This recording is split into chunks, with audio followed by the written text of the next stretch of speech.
Okay, what's the dominant soil type of Golden Gate Park?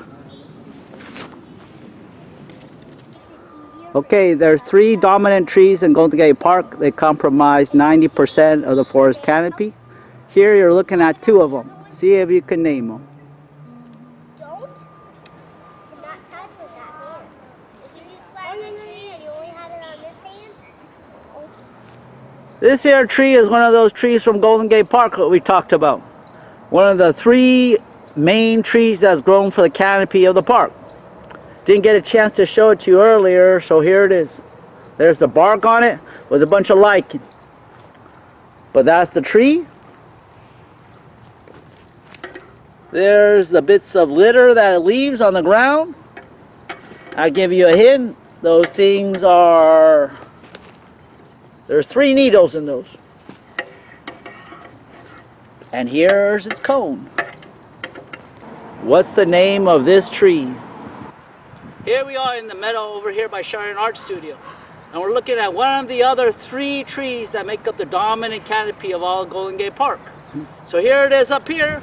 I give you some hints again. Here's some of the bark that's peeled off. It's got long, thin leaves that like to hang down like so. And if you crush them, ooh, it's a nice smell. And usually a lot of times the oils will use it as a muscle relaxant or for massage oils. Around here, if you look, the tree twists tremendously as it grows, and it gets to be of enormous stature. Try to guess the name of this particular tree that they planted so extensively all throughout San Francisco. Here we are on the last of the 3, dominant tree canopy of Golden Gate Park. We got 1, we got 2, this is number 3. So take a look at this thing. The fruits, so to speak, they look like big old round cones, like soccer balls. The seeds are inside. And the leaves, green, they say scale-like. Kind of waxy, kind of hard.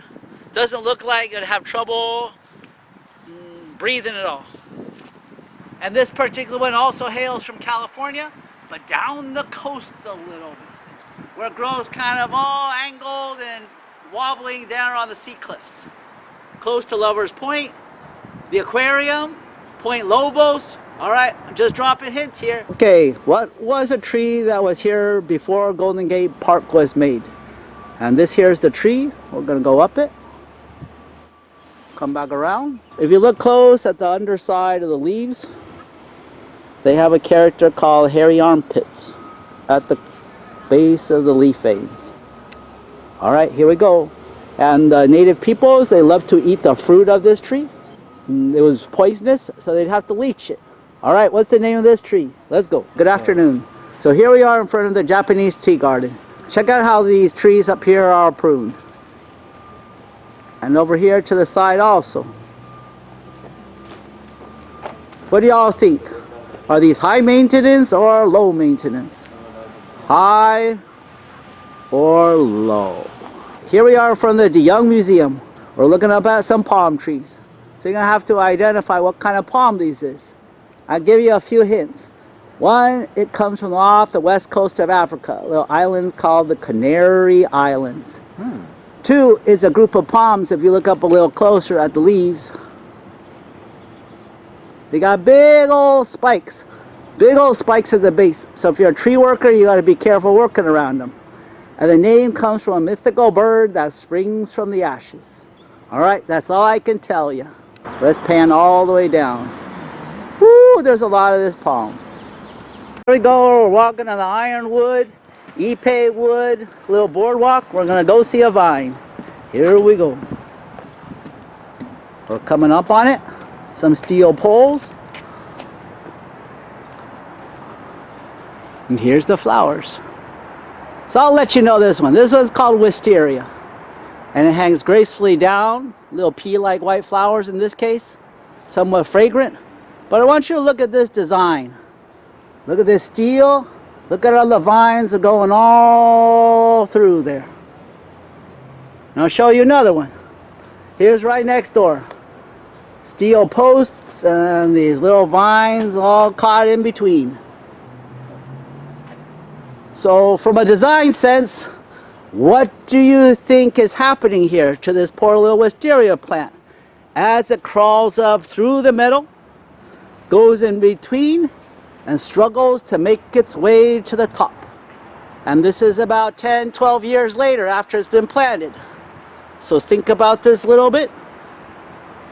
Is this design beneficial or not so beneficial in terms of plant growth, in terms of this vine stretching out up on top of this steel trellis? Here we are at the concourse between the D. Young Museum and the Cal Academy. I'm looking at a quick coupler and it's purple. What the heck? Why is it purple colored? What do you think that indicates about the water that this is carrying? Keep in mind that water is at a premium. We're trying to do water conservation here. We're trying to reuse, recycle, and all that. This is California. So tell me, what does a purple pipe or purple cap here indicate about the water that's inside? We're here in the concourse. Looking at this whole bunch of trees all in here. And you can see they prune kind of knobby-like. We'll give it away. This is called Pollinating. That way all these trees are kept at the same height, same level. So whether you gotta use the little sprouts for kindling or for weaving, or because the emperor, the king of Versailles wants it so, this is how we keep them. But what are these trees? They got knobs. They got kind of a 2-3 colored bark. Real pretty. And my brother informs me they're called platano? Yeah, plantain. Plantain in French. So look that one up, check it out. What are they called? What do we call them here in English? We're outside here at the California Academy of Sciences. This is back metal. Checking out the building itself. If we get a little bit closer, you'll see up on top is kind of unusual landscaping, which is a green roof. Kind of like the old sod roofs of Scandinavian peoples, or the hogans of the people of the Southwest in the Americas. From a maintenance point of view, if you are the maintenance gardener on top of this green roof, what can you imagine there being in terms of challenges, difficulties that you might encounter when trying to work on such a roof? This here is a plastic box. Looks like there's a little entrance hole right there. So think about this. What kind of an animal do you think this is seeking to control? And of the 4 kinds of integrated pest management, cultural, biological, mechanical, and chemical, what kind of control method does this little plastic box and the contents therein use? Here we go. Good afternoon. We're outside the Cal Academy of Sciences. Here we're focused on this particular plant here, Ceanothus, California wild lilac. So check it out. Look and see what insects are on it and tell me what order they belong to. We talked about this when we mentioned entomology. So there's a whole group of organisms. Mostly they're matriarchal female societies, live in colonies, but some of them are solitary. But they're all collecting all the pollen and nectar they can get.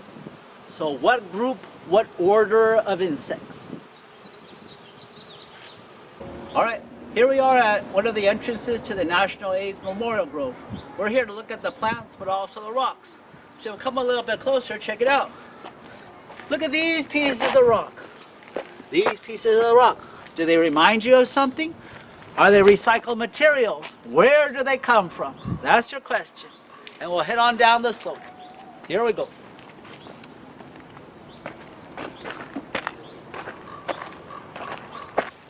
Here we are at the bottom of the National AIDS Memorial Grove Garden. And we're going to look at the 2 sides.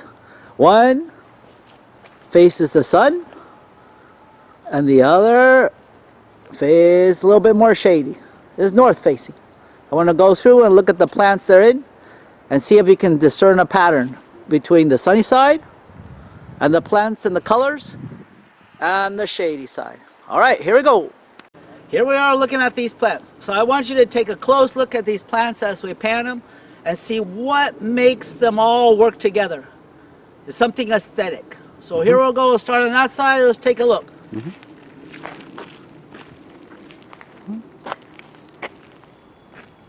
What are the unifying qualities of this group of plants that you're about to look at?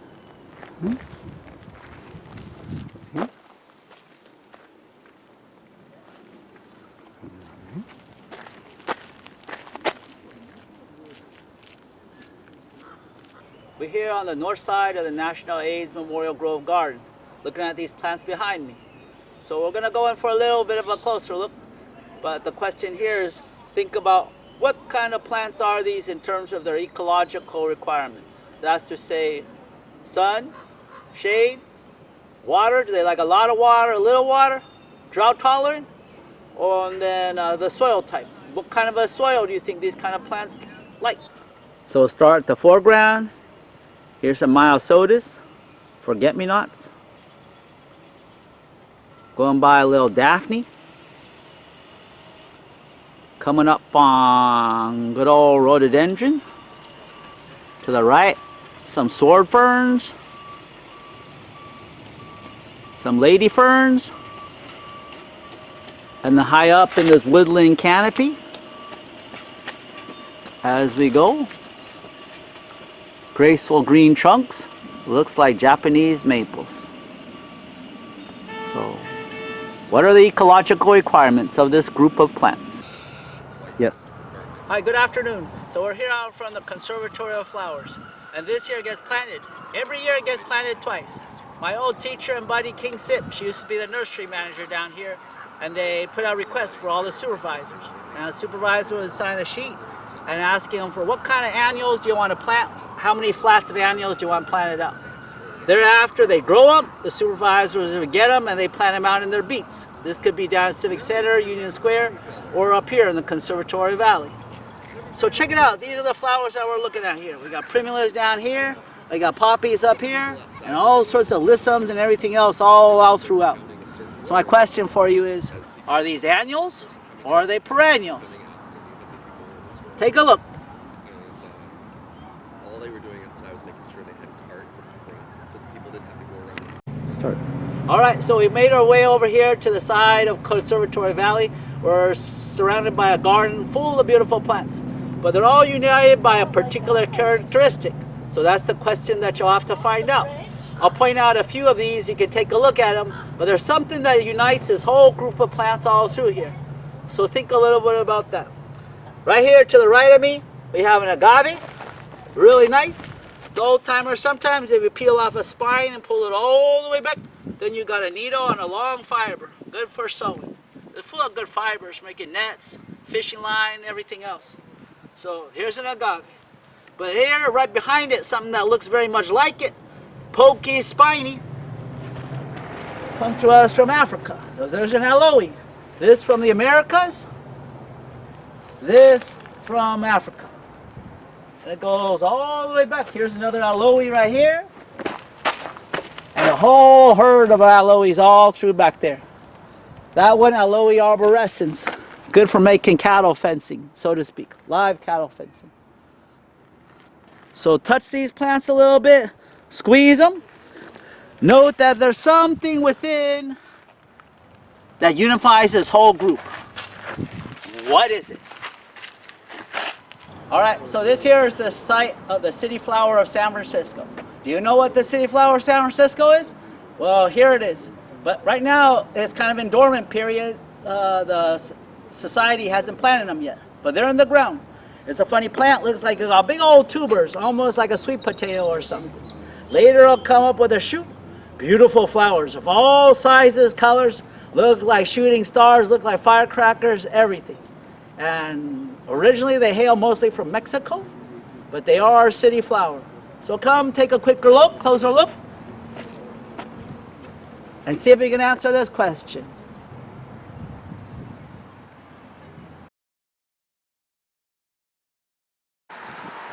So after y'all figure out what kind of principal soil type is in Golden Gate Park, is this stuff, now the question is, what kind of an animal is making all these holes, all these burrows, all these mounds of soil all over the place?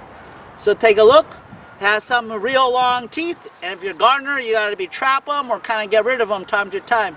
Or else it makes the turf all messed up, and the little kids be running, and they stick their foot in the hole, and it jams up their ankle. So what is this creature? Take a look.